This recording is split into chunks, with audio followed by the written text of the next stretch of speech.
Okay. So welcome back to NIESO.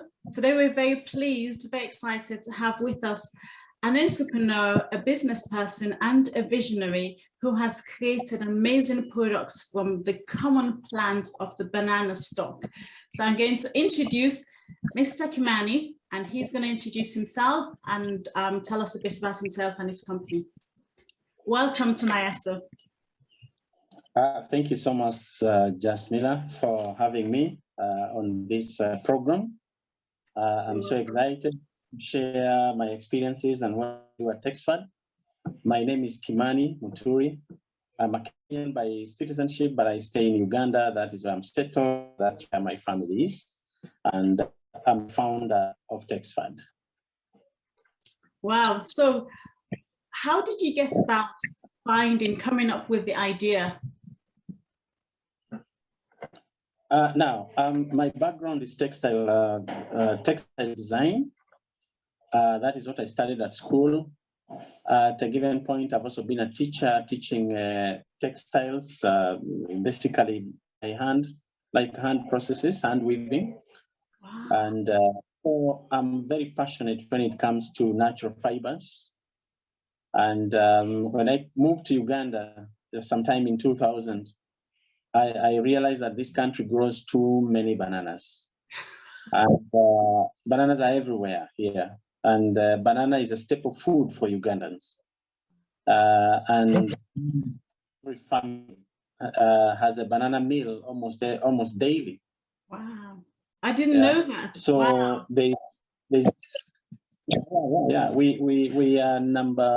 We rank around number 3 largest banana producing country in the world, especially the cooking type. So yeah, I did we have a series that I did where I call it Side Hustle on our platform, where I talked about the different things you can do with banana peel. So if they have an abundance of bananas, they must have an abundance of banana peel. Do you know what they do with the banana peel? There's a lot of banana peel all over. One thing, banana peel are used as muffins. Sometimes they are dried and crushed into powder, and it's mixed with some other ingredients to make the high quality animal feed. Yeah. There are those people who buy it and then carbonize it and make charcoal briquette, which is clean energy. Yeah. Wow. Yes, I think the uses I've seen around. Yeah, it's also used for, if my memory serves me right, fertilizer. Oh, that's very good to know that they have those in Uganda. Okay, so you mentioned that you are in textile. Is the textile industry big in Kenya, Uganda? Well, it's not so big, but I'm interested in the cottage industry. There are few businesses that deal in hand weaving at cottage level, but there are quite a number of businesses that add value to the fabric, either from the hand weaver or a fabric from imported fabric or locally made fabric from an industrial process. So the local weavers, the fabric they make, is it a significant portion of the textile industry? Or is it a small portion only? No, this industry apparently is just beginning to peak in this region of Africa. We do not have a good history for hand weaving like there is in West Africa, right. Or Ethiopia, or South Africa. For us, we're just beginning to do hand weaving and producing locally made fabrics. Oh, right. Oh, I see. So this is an exciting time and an exciting point to be on the verge and be part of a pioneer who is expanding an industry and also utilizing the culture. So the patterns that are woven, are they traditional Kenyan, Ugandan? Are there any traditional Kenyan, Ugandan weave cloth patterns? Oh yeah, they are there. There are fabrics like kikoi, fabrics like kanga. Those are low brands which are made at, to are ones actually made from cottage level, Yeah. But nowadays they're taken up by Chinese and Indian companies, and they are now the ones supplying these products. They are no longer made locally. Oh, so they're supplying products that are Ugandan textiles, Kenyan textiles, but not made in Africa. Not made in Africa. Oh, that's a shame. So, so your work is really important in preserving the traditional weaving culture and preserving the heritage. Otherwise, if someone else is making your traditional cloth, your heritage could be lost in a few generations, you know? Oh yes. You know, we've lost a lot in Africa, and we are losing it to multinational organizations. Right. And what we are losing may not actually be seen as a product that can be commercialized at local level or cottage level. Because I want to believe that most of us Africans have been made to believe that anything industrial can always be done by a big Chinese or a big Indian factory. Right. Whereas they do at those factories can also be done locally at a cottage level. Just trying to scale down the processes to a cottage level, find an equipment, and then these products are made. Yes, yeah, absolutely. And one of the things that this platform ISO wants to do, we really truly want to promote things starting, as you would say, at the cottage level.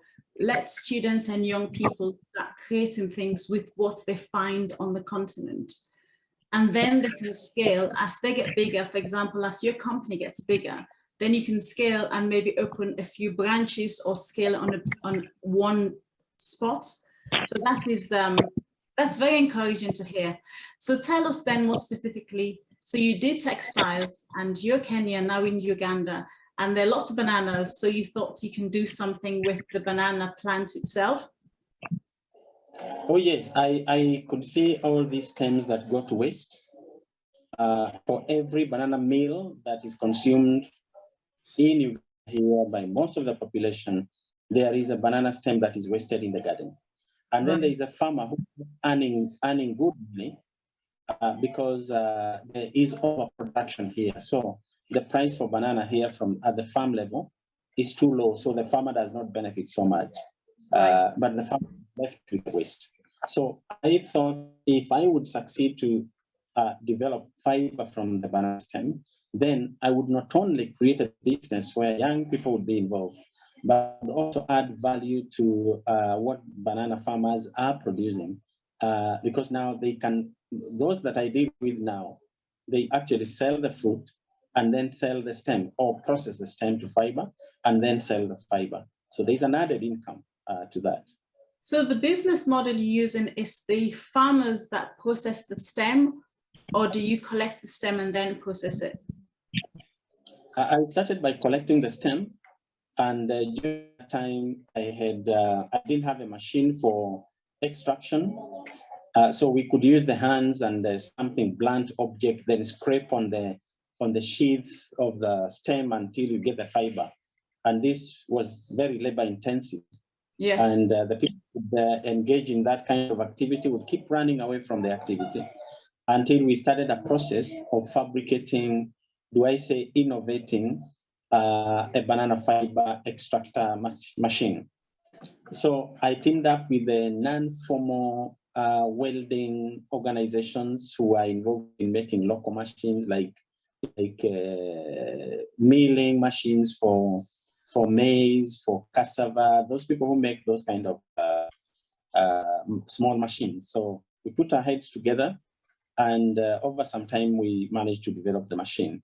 So when we developed the machine, I could go with a truck and collect stems from different farmers, bring them to my center, and then we would extract into fiber, and then we use those fibers for a number of things. Then as the demand for our products started growing, it became unsustainable to go and collect the stems and then bring to the company, extract, and then remain with a lot of biomass waste, which actually would benefit a farmer as a manure. So yes. We fabricated a few machines and gave to key specific farmers and farmer groups. So we determined the price for the fiber, and then they started extracting and supplying us with the fiber, and up to now, that is what they do. They supply us with fiber. Every week we have fiber coming in, and then we have farmers getting money. Yes, that's a really good model. That's a very good model. Even the same idea, you know, that banana peel, I'll have to check that video I made, can be used as fertilizer. So banana peel can be used as fertilizer. So if there's an abundance of banana peel and the farmers have them, there may be another income stream there where they may collect the banana peel, dry them, I think, and add perhaps one or two other ingredients to them, other plants to them, to make a very, very rich fertilizer. So that's something we can consider exploring as well. So you fabricated, so you came up with an idea in terms of what type of machine you would need to build to make this process go faster. And so you designed it in conjunction with some metalwork people? Oh, yes, and the machine worked. And how much does one of these machines cost to make? We sell them, it costs around $1,000 to make. But we sell it around $1,300 to $1,500. And so you selling these machines to the farmers? Oh, yes, to the farmers. Oh, I see. That's excellent. That's really good. And you'd have your premises. So the farmers would strip it, and what's the next process? So they bring back to your company the stripped bark from the banana stem? Oh, yeah. Once they strip it, they bring the fiber, deliver to the company. At the company, I currently have 26 hand weavers who weave on a daily basis. Then I also have currently, I've opened up a center in the banana growing areas. And I have about 67 trainees who are training how to make cup. And they're also being supplied fiber by the banana farmers. Now, when the fiber comes, there are a few products that we make. Our flagship product are carpets. Yeah. Because carpets are easy to make, people can easily learn how to make a carpet, and that carpet has some good value because our clientele is a high class, middle class, high class people. So they like the carpet. They buy a lot of it. Hotels, restaurants, homes. Yeah. So it has some good market. So we started with that as a flagship.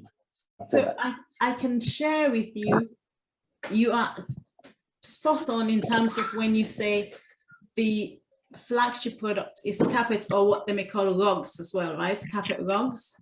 Because a while back, I wanted to have something that was, I want to have lots of things that's an African made. And I was looking for anywhere I can find a rug that is made in Africa, like an African made rug. And I couldn't find anything anywhere. There may be some things in the northern parts where, like Morocco, they're famous for rugs.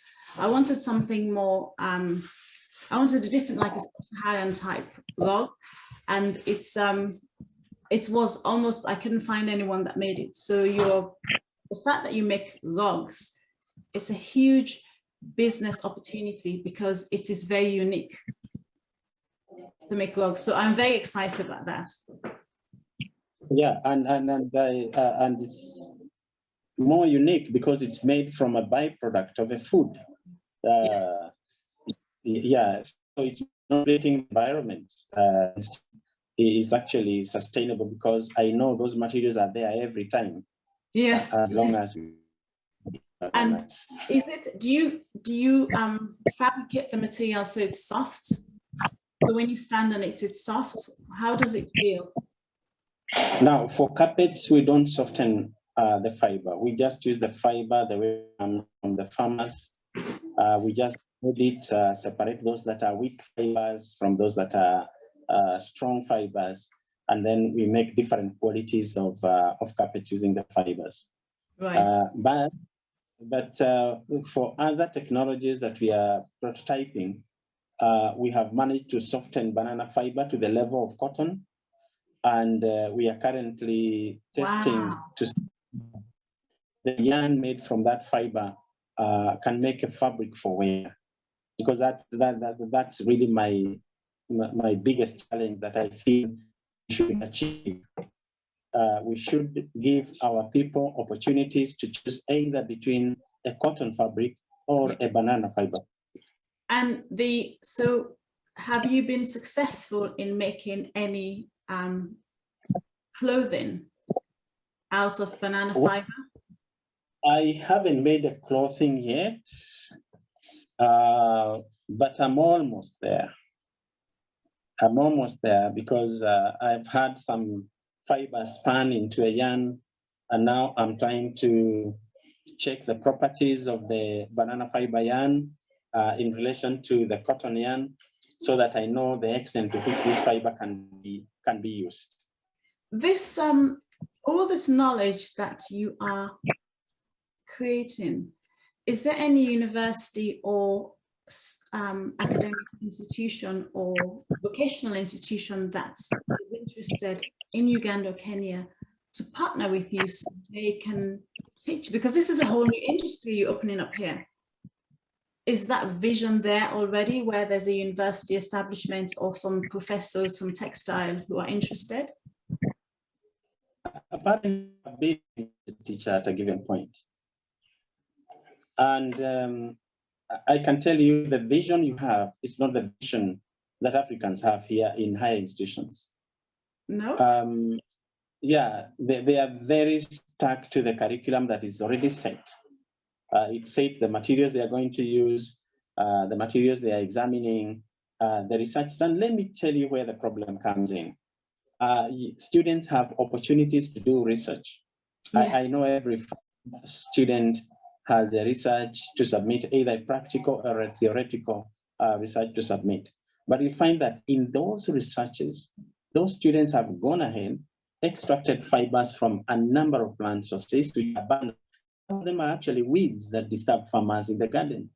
They have extracted fibers, and those fibers have been tested, they can work, and then they submit their projects to their supervisors, and they are marked and given degrees, and they go home to look for jobs.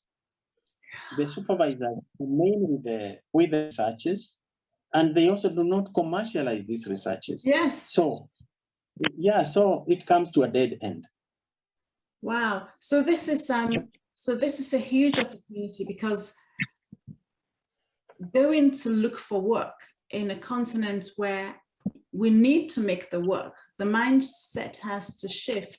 And that's one of the things we're trying to promote on the platform. That's why I do the whole, that's why I do this side hustle things, where I'll take something, a natural thing like cassava, and I'll talk about the different things you can do with cassava, hoping that someone would, somewhere in the continent, say, I'm going to try that, and I'm going to sell it. So it means that there may be lots of students who have come up with amazing ideas that are just waiting to be made commercial.